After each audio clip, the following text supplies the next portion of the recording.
सारी बातें होंगी गौ माता से संबंधित, जो कि आज के इस वीडियो में हम आपके साथ शेयर करने वाले हैं।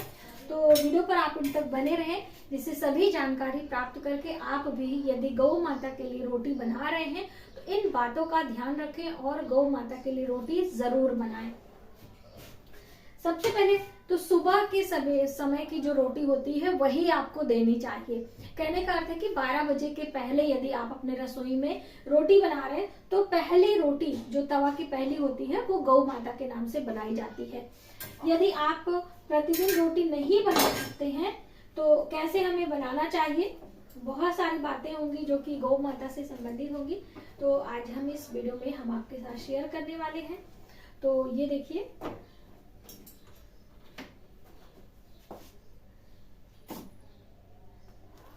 रोटी। नमस्कार, वेलकम टू माय चैनल। मैं हूं मनीषा। दोस्तों, आज की वीडियो रोटी से संबंधित होने वाली है। जी हाँ दोस्तों, इस रोटी से हम अपने जीवन में समृद्धि कैसे ला सकते हैं, अपने भाग्य को कैसे चमकाते हैं, आज के वीडियो का टॉपिक यही होने वाला है। कहने का अर्थ है कि जब हम अपनी रसोई में सुबह सवेरे की जो पहली रोटी है उसे बनाते हैं, उसे गौ माता के नाम से निकालते हैं। गौ सेवा सनातन धर्म में सर्वोपरि बताई गई है। गौ रक्षा, गौ माता की सेवा हमारा परम कर्तव्य भी बनता है। आज से हजारों लाखों वर्षों पहले की हम बात करें तो गौ माता ही हमारे आर्थिक स्रोत होती थी। कहने का अर्थ है कि गौ माता के जो बछड़े होते थे उन्हें बड़ा करके खिला पिलाकर उनसे खेती की जाती थी बैल के रूप में, जिनसे कृषि किया जाता था और अनाज उत्पत्ति होती थी। गौ माता का जो गोबर होता था उनसे उपले तैयार करके उनसे अग्नि प्रज्वलित की जाती थी और जिससे भोजन पकाया जाता था। वहीं पर गौ माता का जो दूध, दही और मक्खन, ये सारी चीजें अलग अलग तरीके से हम तैयार करते थे और इनको मार्केट में भी सेल किया जाता था और हमारे जीवन का भरण पोषण भी होता है। तो इस तरह से गौ माता की जितनी भी चीज, यहाँ तक कि जो गौमूत्र है उससे भी हमारी नकारात्मकता दूर होती है, हमारे घर की जो निगेटिविटी होती है उसे भी हम दूर करते हैं, उससे राहु केतु बैलेंस होता है। अलग अलग तरीके से हम गौ माता की जो भी चीजें होती है उनका इस्तेमाल करते थे। इसीलिए गौ माता की सेवा, उनकी रक्षा करना हमारा परम कर्तव्य होता है। तो अभी आजकल के समय में गौ सेवा तो लोग जानते हैं लेकिन उतनी महत्वता, उपयोगिता नहीं समझते हैं। देखिए, गौ की सेवा करने से हमारे पूरे 9 ग्रह बैलेंस होते हैं। यदि आप अलग अलग तरीके से माता गौ की सेवा करते हैं, उन्हें चीजें खिलाते हैं, उनके पास समय बिताते हैं, क्योंकि उनसे सकारात्मक ऊर्जा निकलती है। उनकी जो श्वास नली होती है उनसे हमेशा ऑक्सीजन निकलता है। इसीलिए कहा जाता है कि आप गौ को रोटी खिलाते समय कुछ देर वहां पर समय व्यतीत करें। तो हमारी जो बहुत सारी बहनें हैं वो गौ को रोटी खिलाना चाहती हैं, तो कुछ उनका प्रश्न भी है, जैसे कि पीरियड के दिनों में क्या हम गौ को रोटी खिला सकते हैं कि नहीं, साथ ही क्या पहली रोटी ही गौ को खिलाना चाहिए, अन्य रोटी हम नहीं खिला सकते हैं, क्या हम अपने 9 ग्रहों को अलग अलग कैसे बैलेंस कर पाए। बहुत सारी बातें आज की इस वीडियो में हम आपके साथ शेयर करने वाले हैं। तो सबसे पहले तो आप 12 बजे के बीच में यदि आप भोजन पकाते हैं, रोटी पकाते हैं, तभी आप गौ माता के लिए पहली रोटी निकालें, वरना आप दूसरे दिन के लिए रख सकते हैं, वो हमारे लिए ज्यादा अच्छी होती है। वहीं पर यदि आप पीरियड के समय में रोटी बना रहे, खाना बना रहे हैं, तो ऐसे में हम गौ माता के लिए रोटी नहीं निकालते हैं। कहने का अर्थ है 33 कोटि देवी देवताओं का वास होता है। तो ऐसे में जो आप आटा गूंथते हैं, जैसे कि ये आप देख सकते हैं आटा, जब हम आटा लगाते हैं तो पहले ही सूखा आटा आपको निकाल के रख लेना चाहिए और कम से कम एक रोटी का एक कंटेनर आप ले लें, उसमें आटा निकाल कर रख दें और फिर एक दिन आप जब रोटी बना रहे हैं तो इकट्ठे बनाकर गौ माता को खिला दें, जितने दिन आपका पीरियड रहता है। फिर आप सिर धो ले, हेयर वॉश कर ले, उसके बाद आप रोटी बना सकते हैं। तो प्रतिदिन यदि आप नहीं कर सकते हैं तो आप सूखा अनाज निकालते जाएं और एक दिन, हफ्ते में कोई भी दिन आप ले लें और उस दिन रोटियां बनाएं और गौशाला में जाके आप खिला सकते हैं। ठीक है, इस तरह से आप कर सकते हैं। अब आइए जानते हैं कि हम अपने 9 ग्रहों को कैसे बैलेंस कर सकते हैं गौ माता को रोटी खिलाते हुए, उनकी सेवा करते हुए।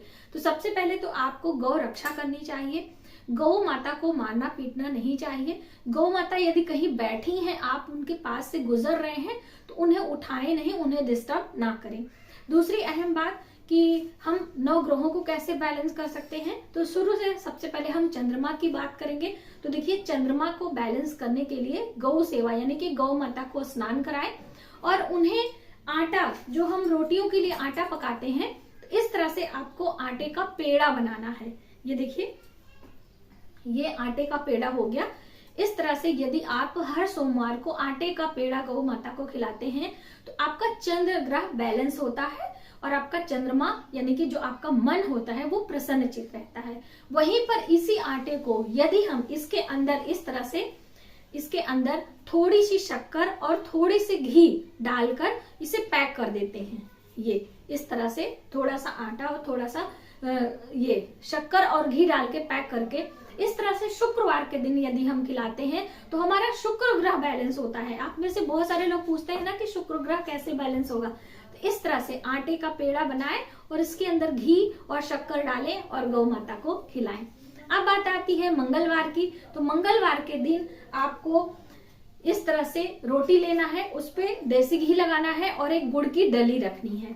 गुड़ की डली रखकर आप गौ माता को यदि खिलाते हैं तो आपका मंगल ग्रह बैलेंस होता है। यदि आप रोटी नहीं भी बना सकते हैं तो खाली गुड़ भी खिला सकते हैं। इस तरह से करके आप मंगल को बैलेंस कर सकते हैं। वहीं पर दोस्तों, बुधवार के दिन आपको गौ माता को हरे रंग की चीजें खिलानी चाहिए। हरे रंग में क्या ले सकते हैं हम? बथुआ ले सकते हैं, लौकी ले सकते हैं, पत्ता गोभी ले सकते हैं। देखिए, पालक बहुत सारे लोग लेते हैं, लेकिन हमने कहीं पढ़ा है कि पालक बहुत ज्यादा मात्रा में गौ को नहीं खिलाना चाहिए, उनसे एक असाध्य रोग उत्पन्न हो जाता है। तो इसलिए उनकी रक्षा देखते हुए आप उनके खाने पीने की चीजें लें, लेकिन पालक का इस्तेमाल ना करें। लौकी कट करके आप खिला सकते हैं, इससे भी बुध ग्रह आपका बैलेंस होगा। वहीं पर गुरुवार के दिन आटे में आपको थोड़ी सी, ये आटा आपका है ना, इसमें थोड़ी सी हल्दी मिला दें 1 पिंच और इसका पेड़ा बना दें। आप गौ को खिला सकती हैं। रोटियों की हम बात करें इस तरह से, या फिर आप रोटी पर हल्दी लगा के खिला सकते हैं, चने की दाल रख के खिला सकते हैं। तो गुरु ग्रह आपका धीरे धीरे बैलेंस होता है। शुक्र के लिए मैंने आपको बताया है। शनि के लिए सरसों के तेल का, जैसे ये हमारा सरसों के तेल का ये कंटेनर है, आपको इन पर रोटियों में सरसों का तेल लगाना है और थोड़ा सा नमक डाल देना है और उसके बाद गौ माता को हर शनिवार को आपको खिलाना चाहिए। ऐसा करने से आपका शनि ग्रह बैलेंस होता है। और गौ माता की सेवा करने से, गौमूत्र अपने घर में छिड़कने से हमारा राहु केतु तो बैलेंस होता ही होता है। इसलिए आपको अपने 9 ग्रह बैलेंस करने का एक अच्छा माध्यम गौ माता को बनाना चाहिए और गौ माता की सेवा करनी चाहिए। तो आपने जाना कि हम अपनी रसोई से रोटियों के द्वारा अपने 9 ग्रहों को कैसे बैलेंस कर सकते हैं और कैसे गौ माता की सेवा करके अपने जीवन में समृद्धि ला सकते हैं। दोस्तों, गौ माता की सेवा करने से हमारी वंश वृद्धि होती है, हमारे धन में वृद्धि होती है। तो इसलिए आपको जैसे भी अवसर मिले गौ माता की सेवा करना ना भूलें। तो आज की वीडियो में बस इतना ही। यदि हमारी जानकारी आपको थोड़ी से भी हेल्पफुल लगे तो प्लीज हमारी वीडियो को लाइक करें, शेयर करें, सब्सक्राइब जरूर करें न्यू वीडियोस के लिए। मिलते हैं एक नई जानकारी के साथ नए वीडियो में। तब तक आप अपना ख्याल रखें। जय माता दी।